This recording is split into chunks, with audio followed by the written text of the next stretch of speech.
ගමේ හුලග ගමේ සුවඳ අපි මෙච්චර කාලයක් අහලා නැති අලුත් දෙයක් කරන්න යන තරුණ පිරිසක් ඉන්නවා. ඒ පිරිස ගැන කතා කරන්න තමයි අපි මේ යන්නේ.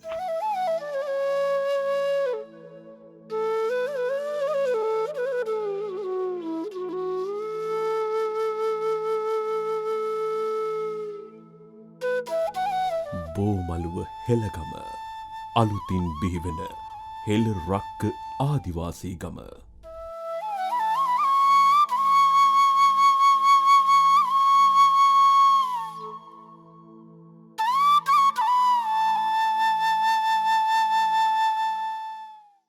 අපි මේ වසවිසත් එක්ක ජීවත් වෙන මේ වර්තමානයේ පරිභෝජනවාදී ජීවන රටාව මුළු ලෝකයේ හැමෝම පුස්සක් කියලා පිළිගත් පිරිසක් ඉන්නවා.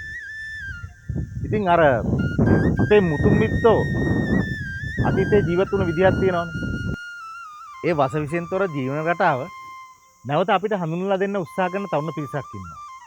ඒ තරුණ පිරිස හොයාගෙන තමයි අපි මේ යන්නේ.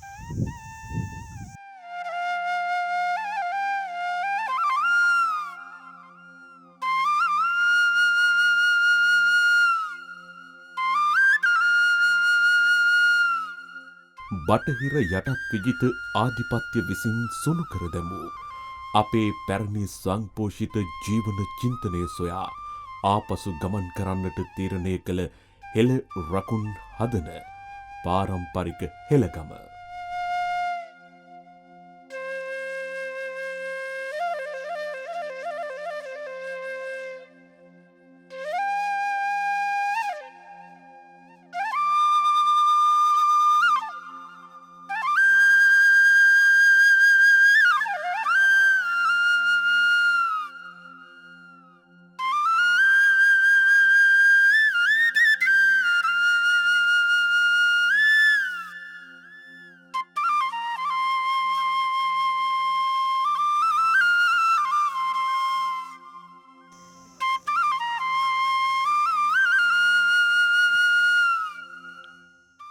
මේ හෙළගමට යන පාර මම මේ ඉන්නේ හෙළගම දොරටුව ළඟ. බෝමළුව හෙළගම ස්වභාවික ආහාර වනය අගත අනගත චතුසිය සුදනස කරතේ සතර දෙසින් පැමිණියා වූද අනාගතයේ පැමිණෙන්නා වූද සත්පුරුෂයන් වෙනුවෙන් කරවන ලදී. වචනේ පරිසමාප්තාර්ථයෙන්ම වැඩ කරන තරුණ පිරිසක් මේ තියෙන්නේ අපේ ජීවත් වීම සඳහා සමස්ත පරිසරය විනාශ නොකරමු. තවත් සතෙකුගේ ජීවිතය තොර නොකරමු. සබාදාමේ අවම සම්පත් ප්‍රමාණයක් පමණක් පරිභෝජනයට ගෙන ජීවත් වන්නට හුරු වෙමු. අනෙක් සතුන්ට අයිති කොටස් ඔවුන්ට ඉතිරි කරමු. නිවන් මගට පසුබිම එය බව වටහා ගමු. එන අතුලට ගිහිල්ලා බලමු.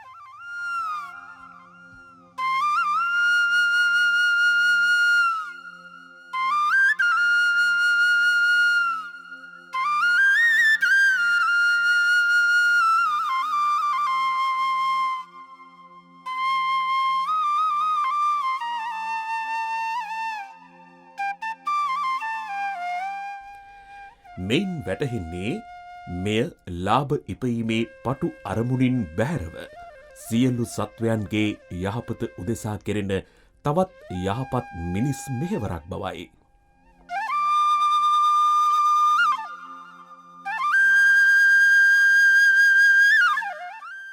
මේ අලුත් හෙළගම සඳහා අරිය කම්මට්ටාන සංවිධානය තෝරාගෙන ඇත්තේ එංගලන්තයේ 5 වෙනි ජෝර්ජ් රජ්ජුරුවෝ 1916 දී අක්කරය රුපියල් 21 ගණනේ විකුණා දැමුවා වූද එදා පටන් ගැමියන් විසින් කර ඇති අක්‍රමවත් වගාව නිසා අද වන විට සම්පූර්ණයෙන්ම විනාශයකට ලක්ව ඇති භූමි ප්‍රදේශයකුයි.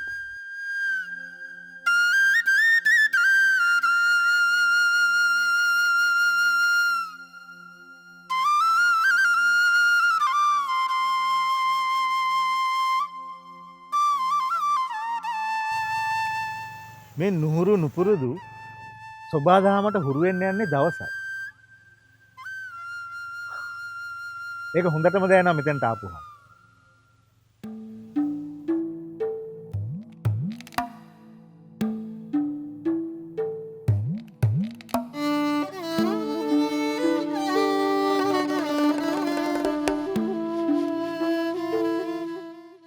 එංගලන්තයේ සුද්දන්ට විරුද්ධව එංගලන්තයේදීම අධිකරණ ක්‍රියාමාර්ග ගත්ත එංගලන්ත යටත් විදුලි පාලන සමයේදී විකෘති කරලා විනාශ කරපු අපේ හෙළ බෞද්ධ ඉතිහාසය ගැන නිවැරදිව ජාත්‍යන්තරයට ගෙනියන්න උත්සාහ කරන තරුණ පිරිසක්.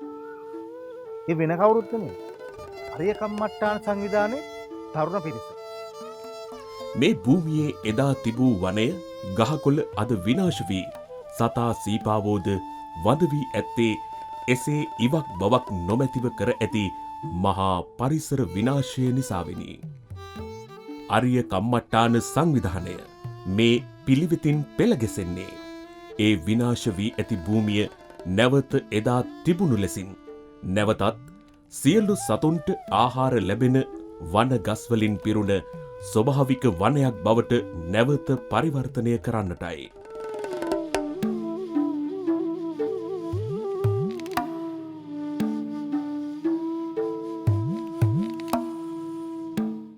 මේ තරුණයන් කරන්න හදන මේ ස්වභාවික පරිවර්තනයට හේතු වුණු නිදාන කතාවක් තියෙනවා.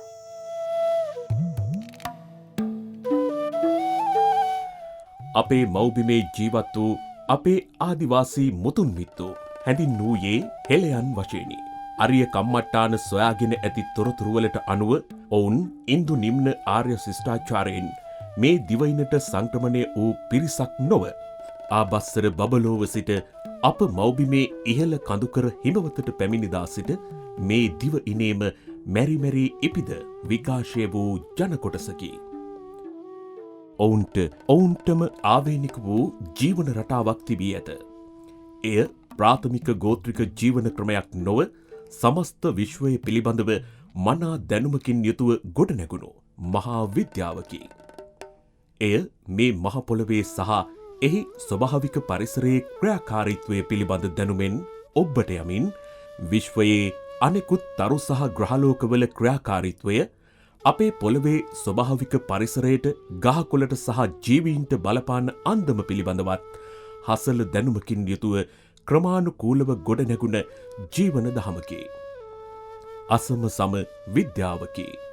තම පැවැත්ම සඳහා ස්වභාවික පරිසරයේ ඇති අවම සම්පත් ප්‍රමාණයක් පමණක් පාරිභෝජනයට ගනිමින් අවබෝධයෙන් ජීවත් වූ දර්ශනයකි.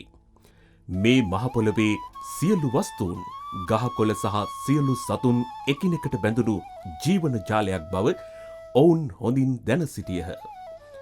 මිනිසා එම ජාලයේ එක් වරපොටක් පමණක් බවත් අනෙකුත් වරපොටවල් ගැලවීමට යාමෙන් එය මිනිසාගේ මෙන්ම ලෝකයේ පැවැත්මට අහිතකරව බලපාන බවත් හොඳින් දැන සිටියහ. අපි හෙළ ආදිවාසියෝ පමණක් නොව ඇමරිකාවේ, අප්‍රිකාවේ, ඕස්ට්‍රේලියාවේ එවකට විසූ ආදිවාසී ජනතාවත් මේ බව හොඳින් දැන සිටියහ. එහෙත් අදින් වසර 500කට පමණ පෙර මේ මහා විද්‍යාව ගැන කිසිවක් නොදත් බටහිර වෙළෙන්දෝ පිරිසක් අතකින් කඩුවකුත් අනිත් අතින් කුරුසයකුත් රැගෙන මේ දිවයින ආක්‍රමණය කළා. ඔවුන් ඇදහූ දහමට අනුව ඔවුන්ව මවා තිබුණේ සර්ව බලධාරී දෙවියෙකු විසින්. අනෙකුත් ගහකොළ සහ සතා සිව්පාවුන් ඔවුන්ගේ දෙවියන් වහන්සේ විසින්ම ඔවුන්ගේ පරිභෝජනය සඳහා මවා ඇති බව මොවුන් විශ්වාස කළා.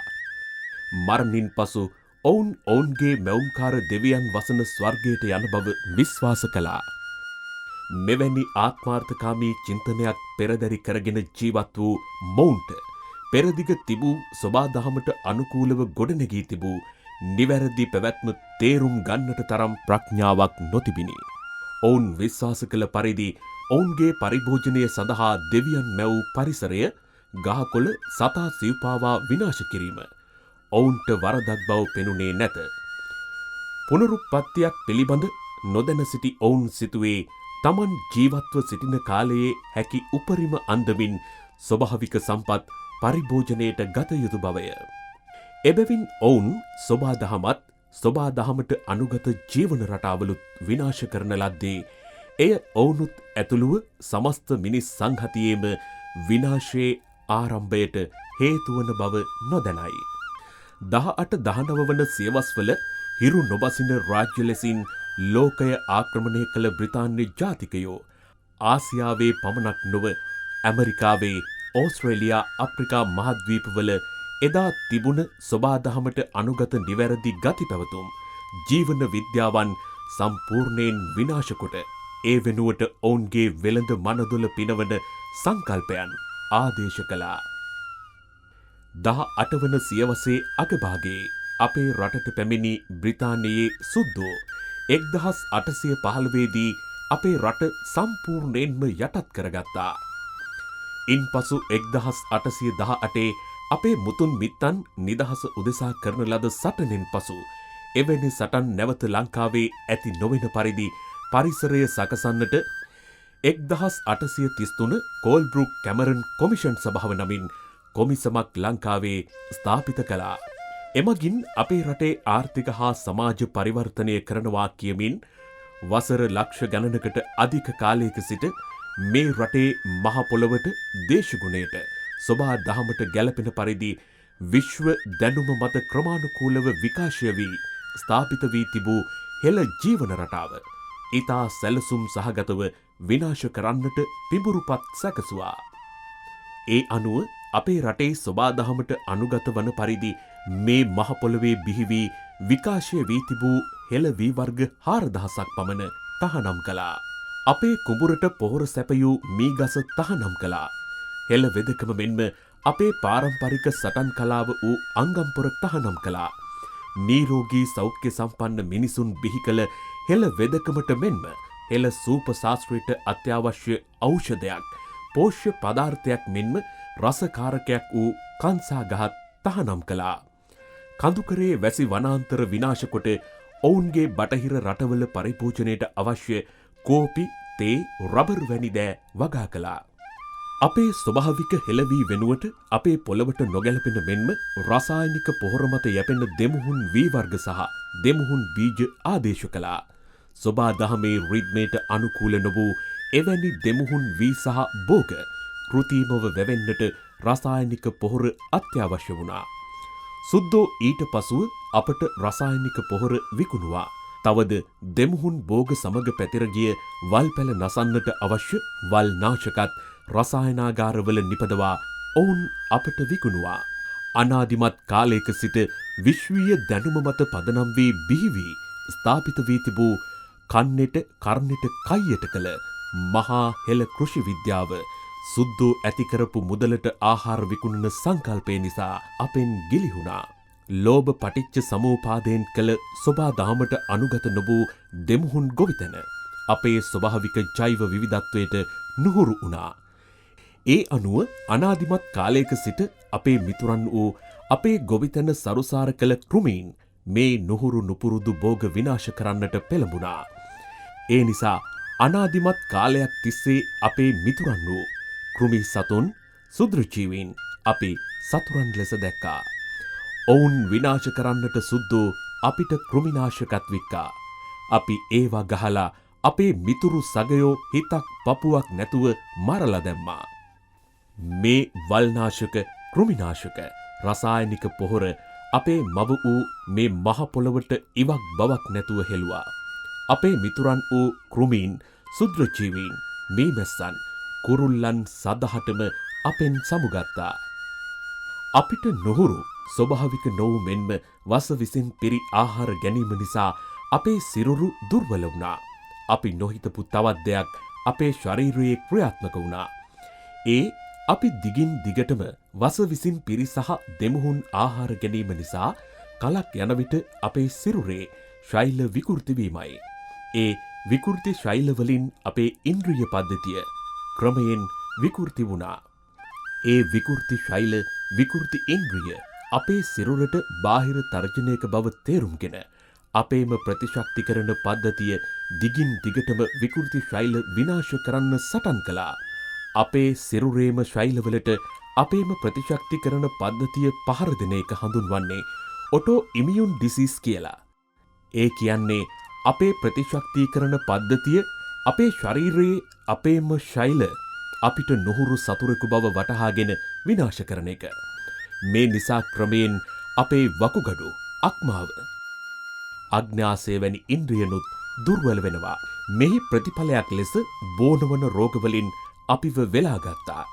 ආතරයිටිස්, දියවැඩියාව, පිළිකා, හෘද රෝග, අධික රුධිර පීඩනය, ආස්මිකතාවය යනාදී අද සුලභ වී ඇති රෝග මේ ඔටෝ ඉමියුන් ක්‍රියාවලිය නිසා සිදුවන ඉන්ද්‍රියන් දුර්වල වීමේ ප්‍රතිඵලයක්. දිගින් දිගටම අපි ගන්න මේ ස්වභාවික නොවන ආහාර නිසා සිරුරට ඇතුළු වන අස්වාභාවික ශෛල සමග නිරන්තර සටනක යෙදීම නිසා අවසානයේ අපේ ප්‍රතිශක්තිකරණ පද්ධතියත් දුර්වල වෙනවා. ඒ හේතුවෙන් අපි පහසුවෙන් බෝවන රෝගවලටත් ගොදුරු වෙනවා. ඒ වගේම හේතුව නොසොයා රෝග ලක්ෂණ මැඩපවත්වන්න ප්‍රතිකාර කරන බටහිර වෛද්‍ය විද්‍යාව මගින් මේ ඔටෝ ඉමියුන් තත්ත්වයට කරන්නේ ප්‍රතිශක්ති පද්ධතිය දුර්වල කරන බෙහෙත් දීම. එමගින් කෙරෙන්නේත් ප්‍රතිශක්තිය හීන වී අපි බෝවන රෝගවලට පහසුවෙන් ගොදුරු වීම. අවසානයේ සිදුවන්නේ සොබා දහමට විවෘත නොවී කෘතිම පරිසරයක දිනපතා බෙහෙත් පිටි කන්දක් ගිලිමින් ඉන්ජෙක්ෂන් ගහමින් ජීවත් වෙන්න. ඒත් ඒ කෙටි කාලයක් පමණයි. අද වන විට මේ ඛේදවාචකය අපේ රටේ සමාජයත් ගිලගෙන අවසන්. මේ නිසා අපේ සමාජයේ බොහෝ පිරිසක් ශාරීරිකවත් මානසිකවත් දුර්වල වෙලා. රජරට මහා ගොවි රජවරු අද පිළිකා රෝහලේ, වකුගඩු රෝහලේ ඇඳන් මත තනි වෙලා. අපි එදා හදපු වැව්වල වර්තමානයේ රොන්මඩ අස් කරන්නත් චීන්නු ගෙන්නන්න අපිට සිද්ධ වෙලා. බටහිර විද්වතුන් එහෙම නොවේ. සහල්වල ආසනික් නැහැ, එළවලු විස නැහැ කිව්වට බටහිර විද්‍යාවන්ගෙන් තවම සොයාගෙන ඇත්තේ මේ ලෝකයේ දැනුමෙන් 100%කටත් වඩා අඩු ප්‍රමාණයක්. ඒ නිසා ඒ අය කියන්නේ එයාලා හොයාගෙන තියෙන 105 ප්‍රමාණයේ පිහිටා සිටයි. නමුත් එයාලා හොයා නොගත්ත සහ ඔවුන් නොදන්න දේ අතිවිශාලයි. ඒ නිසා දෙයියෝ මව්පු සහ වඳුරන්ගෙන් පැවතගෙන එනවයි කියලා හිතන සුද්දන්ගේ ලනුව කාලා අපි වැටුණ අමාරුව තේරුම්ගෙන අපිට නැවත නිවැරදි වෙන්න අපිට අදත් පුළුවන්. මේකට එකම විසඳුම සුද්දෝ අපේ රටට එන්න කලින් පැවති ස්වයංපෝෂිත ක්‍රමයට නැවත ආපසු යන එක. නිවන් දැකීමටත් මේ යහපත් නිවැරදි පැවැත්ම අත්‍යවශ්‍ය කාරණයක්. කවුරු කොහොම කිව්වත් සොබා දහමට අනුගත නිවැරදි පැවැත්මකට නොයා ඒ සොබා දහමේ න්‍යායෙන් මිදෙන නිබ්බාන වෙන්න බැහැ. මේ ගැන හොඳින් අවබෝධ කරගත්ත අරිය කම්මට්ටාන සංවිධානයේ තරුණයින් සොබාදාමට අනුගතව ආදිවාසී ක්‍රමයට ජීවත් වෙන්න අද තීරණය කරලා තියෙනවා.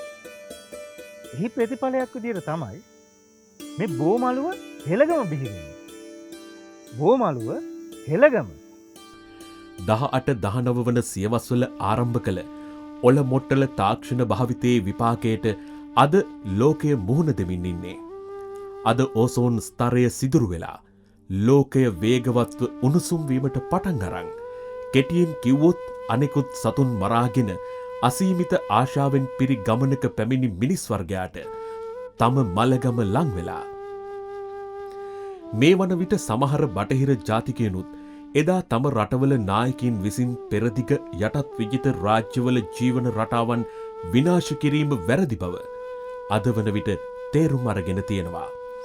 එවන් පිරිසක් එකතු වෙලා තවත් මෙවැනි ගම්මානයක් අවුරේ විල්ලේ නමින් දකුණු ඉන්දියාවෙත් බිහි කර තිබෙනවා. ඒ සියලු ස්වභාවික ගම්මාන අධ්‍යයනය කරලා තමයි අරිය කම්මට්ටාන සංවිධානය මේ බෝමලුව හෙළගම හදන්නේ.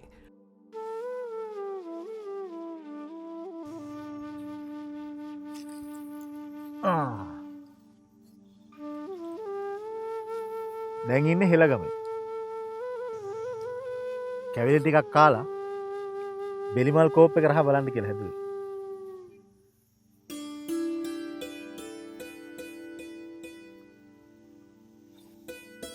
ඒ ස්වභාවික සුවඳ ඒ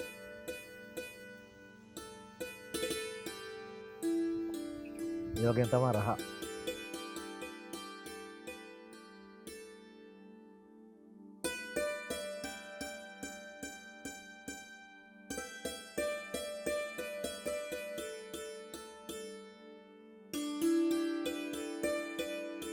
උඩුගම් බලා පීනන මේ වෑයම දරන්නේ පැරණි හෙළ විද්‍යාවන්ගේ විස්මිත සත්‍ය අවබෝධ කොටගත් හෙළ දූදරු පිරිසක්. බෝමළුව හෙළගම ඉහත ඉන්දියාවේ ස්ථාපිත කර ඇති නව ස්වභාවික ගම්වලින් ඔබ්බට යමින් සම්පූර්ණයෙන්ම පරිසර හිතකාමී ලෙස නිර්මාණය කරන්න අරිය කම්මට්ටාන සැලසුම් යොදා තිබෙනවා.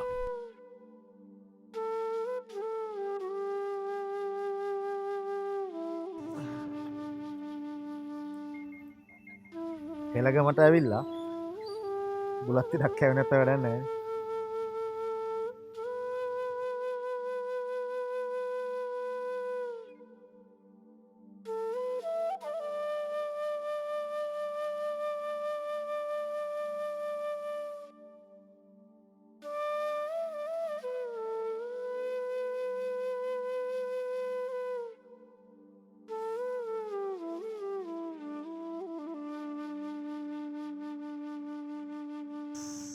අපි මේ ඇවිල්ලා ඉන්නේ හෙළගම ගැන කතා කරන්න. හෙළගම ගැන කතා කරන්න නියම හෙළෙක් ඉන්නවා. ඒ තමයි අපේ කන්දගම මහත්තයා. ආයිබෝවන්. ආයිබෝවන්. මොකද හිතෙන්නේ කන්දගම මහත්තයා මේ හෙළගම ගැන? හෙළයන්ට ගමක් නෙමෙයි රටක්ම තියෙනවා. රටක්ම. ඒක තමයි මේ හෙළ දිව. හෙළ දූපත දිව ඉන්න. ඒ හෙළ දෙවියනේ හෙළයෝ ඉන්න ගම් තැන් තැන් වල තියෙනවා. සමහර තැන් වල හෙළයෝ ඉන්න ගම් නෙවෙයි තියෙන්නේ.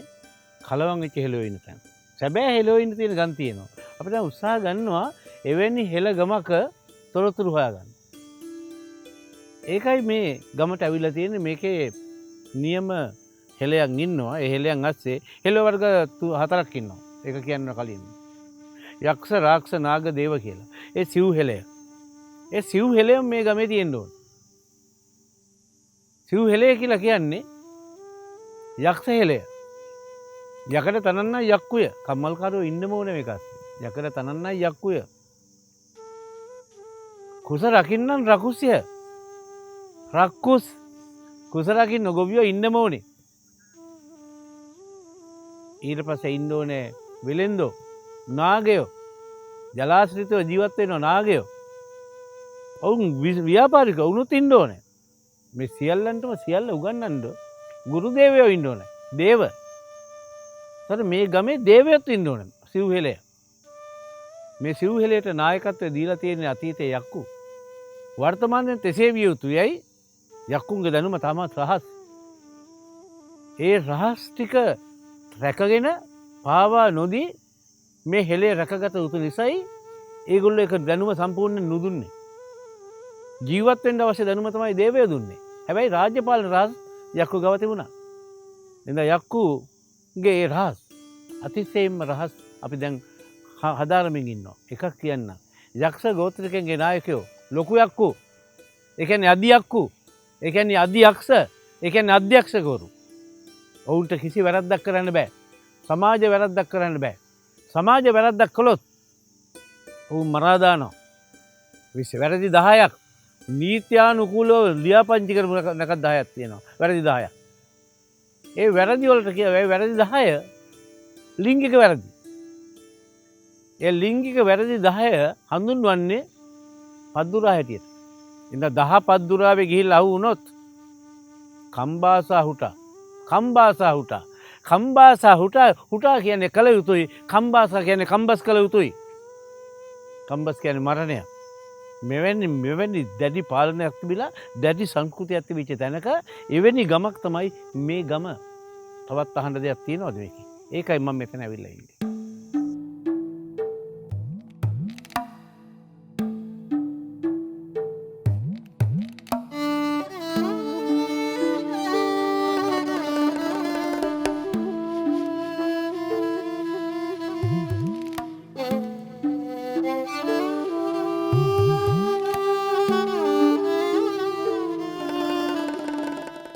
මෙහි වවන්නේ කිසිම විදිහකින් දෙමුහුන් නොවුණු දේශීය වනශාක. එළවලු ඖෂධ අලබතල පමණයි. කිසිදු විදේශ ශාකයක් හෝ දෙමුහුන් බීජ හෝ ශාක මෙහි සිටුවන්නේ නැහැ. මෙහි වවන ශාක ප්‍රධාන වශයෙන් කොටස් 8කට බෙදා තිබෙනවා. ඒවා නම් අඩි 30කට වඩා උස යන නා, වීර, පළු යනාදී ගස්. ඒවා අතර අඩි 30කට වඩා උස නොයන ගස් සිටවනවා. ඒවා යට වදුලට හැදෙන පඳුරු ශාකත් ඒවා අතර එළවලු සහ අලබතලත් සිටුවනවා. ඊට අමතරව ජලජ සහ ජල ආශ්‍රිත ශාක සුදුසු පරිදි සිටවනවා. මෙහි අරමුණ නැවත ස්වභාවික වනයක් ස්ථාපිත කිරීමයි. මෙහි වෙසෙන වැසියන් තම ආහාර අවශ්‍යතාව සපයාගන්නේ මේ වනයේ වැවෙන ස්වභාවික එළවලු පළතුරු අලබතලවලිනුයි. මෙහි වෙසෙන අයගේ පරිභෝජනය සඳහා කුඹුරු කිහිපයක දේශීය පාරම්පරික හෙළවී පමණක් සිටුවීමට බලාපොරොත්තු වෙනවා. මෙහි කෙරෙන කිසිදු වගාවකට හෝ පැලයකට කිසිම විටෙක රසායනික පොහොර, වල්නාශක හෝ කෘමිනාශක යනාදී කිසිදු රසායනික යෙදවුමක් යොදන්නේ නැහැ. තවද මෙහි සීසෑම යනාදී සියලු කටයුතු කෙරෙන්නේ පාරම්පරික ක්‍රමයට මී ගවයන්ගෙන්. මෙහි කිසිදු කටයුත්තක් සඳහා යන්ත්‍රෝපකරණ මැෂින් පාවිච්චි කරන්නේ නෑ. කුඹුරු ගොවිතැන් කරන්නේ අඹුඩේ ගහලා තොප්පාරම බැඳලා සාම්ප්‍රදායික විදිහටයි. කලිසම්, කොට කලිසම් මෙහි අඳින්නේ නෑ. මෙහි වී, එළවලු පළතුරු අලබතල පළදාව කිසිම විටෙක මුදලට විකුණන්නෙත් නෑ.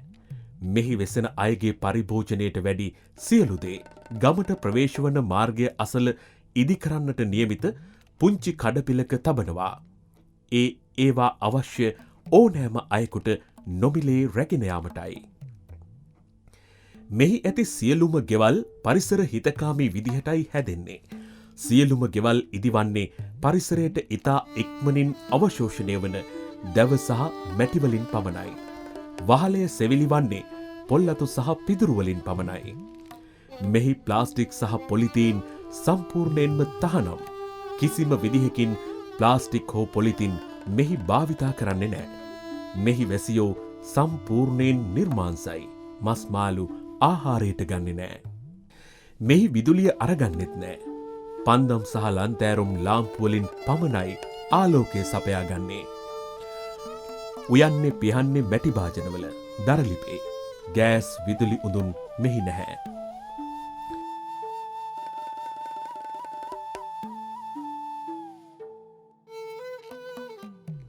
වතුර ටැංකි නැහැ. තියෙන්නේ කලගෙඩි පමණයි. සියලු පිඟන් කෝප්ප වලන් මැටිවලින් හදපු ඒවා. ඒ යම් විදිහකින් කැඩෙන බිඳෙන බඩුවක් පරිසරයට ඉතා ඉක්මනින් අවශෝෂණය විය යුතු නිසා. මෙහි වැසියෝ ආහාර සඳහා භාවිත කරන්නේ මෙහි වැවෙන වසවිසෙන් තොර පාරම්පරික දේශීය ධාන්‍ය, එළවලු, අලබතල සහ පළතුරු පමණයි. සුද්දන්ගේ ලනුවට අහුවී බටහිර රටවල යස ඉසුරු ඇතැයි සිතා එම රටවලට ගිය හෙළ දූපුතුන් කිහිප දෙනෙක් එම බටහිර යස ඉසුරු මහා මිත්‍යාවක් බව තේරුම්ගෙන ඒ රටවල ඔවුන්ට තිබූ සියලු තනතුරු ගේදුර යානවාහන අතර දමා මේ බෝමළුව ගමට පැමිණ ආදිවාසීන් මෙන් ජීවත්වීමට නොබෝ දිනකින්ම මෙහි පැමිණෙනවා. අමුඩේ ගහගෙන වෙලට බහින්න හිතාගෙන සුද්දගේ ටයිපටි කලිසම් කෝඩ් ගලවලා විසි කරලා සරම බැනියම ඇඳගෙන මෙහි පැමිණෙන ඔවුන් ජීවිතයේ යථාර්ථය තේරුම්ගත් මහා විරුවන් ලෙසයි අපි දකින්නේ. මෙම ගම්මානය අවට ජීවත්වන ගොවි පවුල්ද වස විසෙන් තොර ස්වභාවික ගොවිතැනට යොමු කිරීම මෙම සංවිධානයේ තවත් එක් උත්සාහයක්.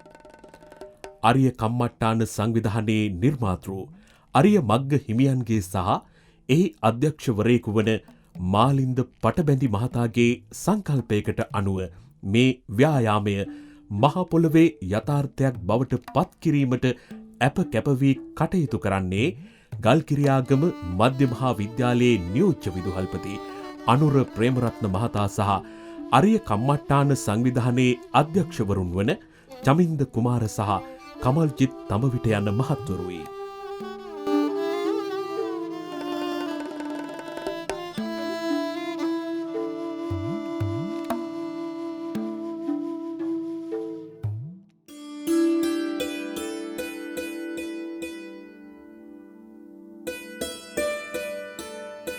සොබාදහමට අනුගත වෙන්න එක එච්චර ලේසි වැඩක් නෙවෙයි. හැබැයි ඒ වෙනුවෙන්ම කැපවුණු කෙනෙක් අපිට මේ හෙළගමේදීම හම්බුණා. ඇත්තටම අපි බලාපොරොත්තු වෙන්නේ මේ ප්‍රදේශයේ මේ භූමියේ මේ හෙළ ගම්මානේ ස්වභාවික ආහාර වනාන්තරයක්. ප්‍රධාන වශයෙන් අපි ආහාර වනාන්තරයේ අපි බලාපොරොත්තු වෙනවා අඩි 30ට වඩා වැඩි ශාකයන්. ඒ වගේම අඩි 30ට වඩා පහළින් වැඩෙන ශාකයන්. ඊටත් වඩා පහළින් වැඩෙන පඳුරු සහිත ශාකයන්.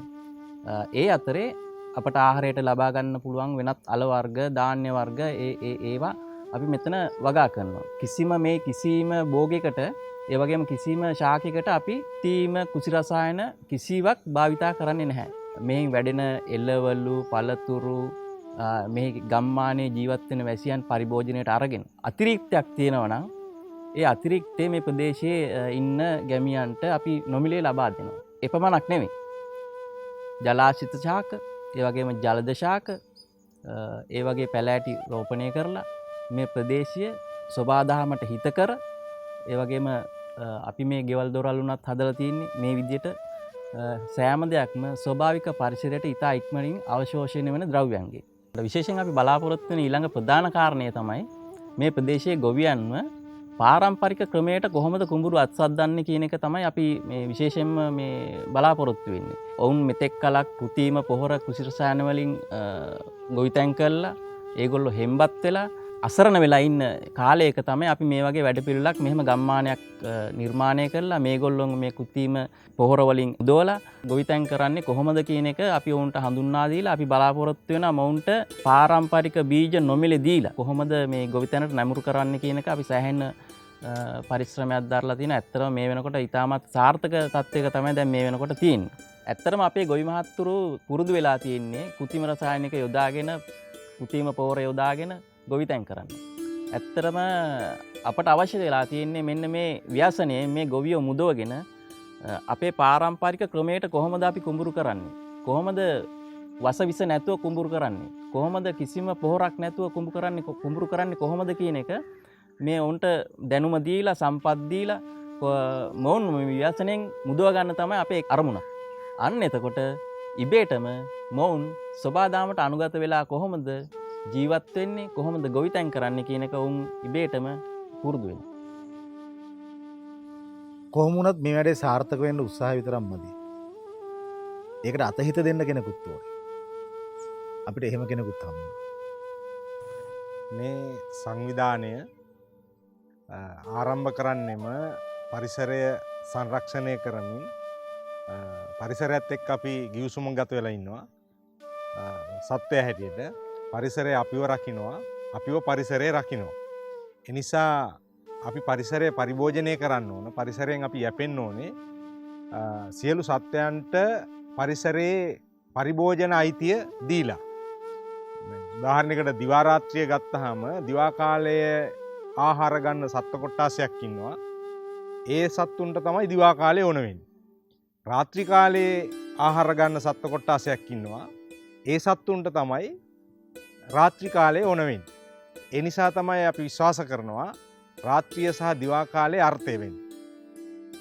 එතකොට ඒ නිසාවෙන්ම දිවා කාලයේ පරිසරය පරිභෝජනය කරන සත්වයා හැටියට මිනිසාගේ නොමනා ක්‍රියාකාරකම් නිසා නැත්නම් වෙනත් බලපෑම් නිසා අපිට පරිභෝජනය කරන්න තියෙන පරිසරය අපි විසින්ම විනාශ කරගෙන තියෙනවා. ඒ නිසා ඒ පරිසරය නැවත දෙවෙනි පරම්පරාවට සංරක්ෂණය කරලා දායාද කරන්න, සංරක්ෂණය කරන්න, තක්ෂිලාවක් බවට මේක පරිවර්තනය කරගන්න වඳ වෙන දේශීය ශාක ටික, දේශීය බීජ ටික නැවත හෙළ ගොවිතැනට දායාද කරමින් හෙළ ගොවිතැන නැවත නගා සිටුවීමේ මූලික අධිෂ්ඨානය බලාපොරොත්තු තමයි මේ සංවිධානයේ අපේක්ෂාව වෙන්නේ. ඒකට මගේ පැත්තෙන් ප්‍රදේශයේ දායකත්වය හැටියට මේක ක්‍රියාත්මක තලයට ගේන්න ඕනේ. ඒ ක්‍රියාත්මක තලයට ගේන්න අදාළ කාර්ය තමයි මම ඉටු කරමින් ඉන්නේ. එනිසා මේකේ අස්වැන්න හැටියට ප්‍රදේශයේ ජනතාව තමයි අස්වැන්න නෙලන්නේ. ප්‍රදේශයේ ජනතාවට තමයි මේකේ යහපත වෙන්නේ. ඒක පොදු මහත් සමාජයට, ජාතියට, රටට ලොකු පණිවිඩයක් කියන තක්ෂිලාවක් බවට පරිවර්තනය කර ගැනීමේ මූලික අරමුණ තමයි මේ ගම්මානයේ ආහාර වනය නිර්මාණය කරන්නේ. ගිරේට අහුණු පුවක් ගෙඩිය වගේ කියලා කියනවා. ඒ වගේම මේ වැඩේ අතරින් නැති කෙනෙකුත් ඉන්නවා. දැන් ඔක්කොම සියලු දෙනාම කියන්නේ වහකණ්ඩ එපා වහකණ්ඩ කියලා. නමුත් ඊට කිසිම පිළිතුරක් ලැබිලාවත් විසඳුමක් ලැබිලා නැහැ. නමුත් දැන් අපි මේ ගෙනියන වැඩසටහන ඒකෙන් තමයි මේක කාටවත් තේරෙන්නේ.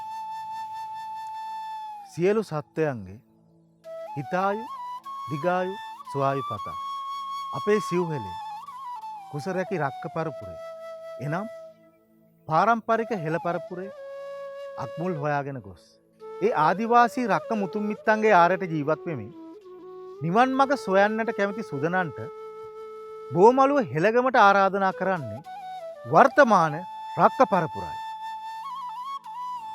මේ රක්කයන් පිළිබඳ විස්තර ඉදිරියේදී ගෙන හැර දක්වන තෙක් අදට ඔබෙන් සමුගන්නා අපි අරිය කම්මට්ටාන වෙනුවෙන් සත්තා